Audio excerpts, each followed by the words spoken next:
সূরা হাশরের শেষ 3 আয়াত শুনুন।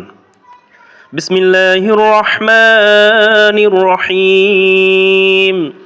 হুয়াল্লাহুল্লাযী লা ইলাহা ইল্লা হুয়া আলিমুল গায়বি ওয়াশ শাহাদাহ হুয়ার রহমানুর রহিম।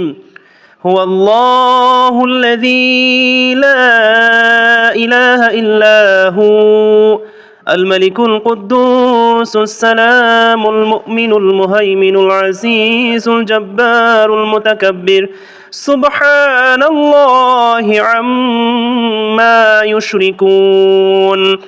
هو الله الخالق البارئ المصور له الأسماء الحسنى يسبح له ما في السماوات والأرض وهو العزيز الحكيم.